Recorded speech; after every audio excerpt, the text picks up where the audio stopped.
ఆమె చేయాలని చేసింది, కొబ్బరికాయ కొట్టింది, బయటికి వచ్చింది. అట్లే ఆడ ఉండి వాళ్ళ కొడుకుకి చెప్పింది, ఇట్లా నన్ను లోపలికి పోనీయలేదని చెప్పేసి చెప్తే ఆయన రెచ్చిపోయి నానా బూతులు మా తమ్ముని మీద వాట్సాప్ గ్రూప్ లో పెట్టిండు. వాట్సాప్ గ్రూప్ లో కూడా మన గ్రామస్తులు కొంతమంది వినడం జరిగింది.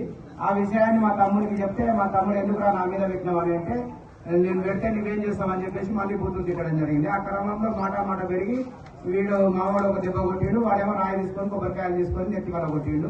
ఆ నెత్తి వల్ల కొట్టిన క్రమంలో మొత్తం బ్లడ్ అంతా బట్టల మీద పడింది. అది చూసిన దాని అక్కడ ఉన్నటువంటి వాళ్ళు 2-3 దెబ్బలు వాళ్ళని కొట్టిన మాట వాస్తవము.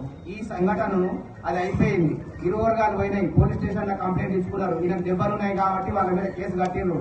వాళ్ళు కూడా మళ్ళీ వచ్చేసి కంప్లైంట్ ఇచ్చిండ్రు. ఇద్దరిని కూడా పోలీసు వారు హాస్పిటల్ కు పంపించడం జరిగింది. వాళ్ళని జీడీ బుక్ లో ఎంట్రీ చేసుకొని కోర్టు పర్మిషన్ తర్వాత కేసు కడతామని చెప్పిండ్రు. అక్కడి వరకు బాగానే ఉంది. తర్వాత గాయపడిపోయారు, ఎక్కడ ఎవరు లేరు, ఏ సపోర్ట్ లేదు. 3 రోజులు ఎక్కడ పోయినో తెలియదు. తర్వాత వచ్చేసి పాప చనిపోయిన తర్వాత ఒక డ్రామా సృష్టించారు. ఈ రోజు మిత్రులు అందరూ చూస్తున్నారు.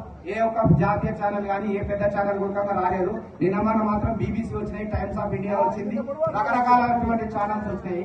ఎందుకు రాలేదు మరి? ఇంతమంది వచ్చారు కదా. ఆడ పదవి లేనివాడు ఎవడో ఒక కేటీఆర్ గారు తప్పితే ఎవరికి కూడా ఒక పదవి లేదు. అంతా ఓడిపోయిన వాళ్ళు అందరూ వచ్చి కూర్చొని ఆ మోరి మీద కూర్చొని ధర్నాలు చేసిండ్రు. మరి ఎవరు కూడా ఇంతమంది సార్లు వచ్చిండ్రు, ఇంతమంది ఎమ్మెల్యేలు వచ్చిండ్రు, స్థానిక ఎంపీ గారు వచ్చిండ్రు. మరి ఈ ప్రోగ్రామ్ ఎందుకు అటెండ్ కాలేదు అంటే ఇదంతా పుట్ట రేవంత్ రెడ్డి గారిని బదనాం చేయాలి, రాజేష్ రెడ్డి సార్ను బదనాం చేయాలి, ప్రభుత్వాన్ని బదనాం చేయాలి. ఆ కార్యక్రమంలో మమ్మల్ని పావులుగా వాడుకొని స్థానిక సర్పంచ్ని, గత సర్పంచ్ కేసులలో ఇరుక్కొని మా గ్రామానికి సంబంధించినటువంటి కేసులు కాకుండా వేరే కేసులు తన మీద పడ్డాయి. ఆ దొంగ భూములు చేసుకోవడం అట్లాంటి కేసులో ఇరుక్కొని ఆయన జైలుకు పోయి తర్వాత మమ్మల్ని కూడా జైలుకు పోవాలని చెప్పేసి కంకణం కట్టుకొని తప్పుడు కేసులు పెట్టిండ్రు. కాబట్టి అందరూ కూడా గమనించాలి, ఇది పూర్తి అబద్ధం, శుద్ధ అబద్ధం. ఆ పాట లేదు, ఆ పాప మరణానికి ఆమెకున్నటువంటి తక్కువ బరువు పుట్టడం, 7 నెలల్లో పుట్టడం, ఆ గణేష్ అనేటువంటి పిల్లాన్ని కొట్టడము, ఇవన్నీ కూడా ప్రభుత్వంలో హాస్పిటల్లో రికార్డులో నమోదు చేయబడ్డవి. కాబట్టి గ్రామ ప్రజలందరూ కూడా గమనించాలి. ఇదంతా కూడా ఈ సర్పంచ్ గారి మీద పెట్టింది తప్పుడు కేసు.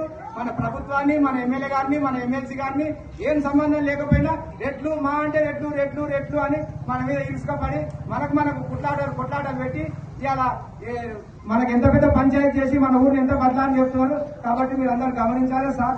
దీంట్లో ప్రతిదీ డబ్బుల ద్వారానే జరిగినాయి, మొబిలైజేషన్ డబ్బుల ద్వారానే జరిగింది. ఈ రోజు అంతమందిని ఇన్ని వేల మందిని తరలించి కార్యక్రమం చేయించిందంటే దీని వెనుక పెట్టుబడి పెట్టిండ్రు.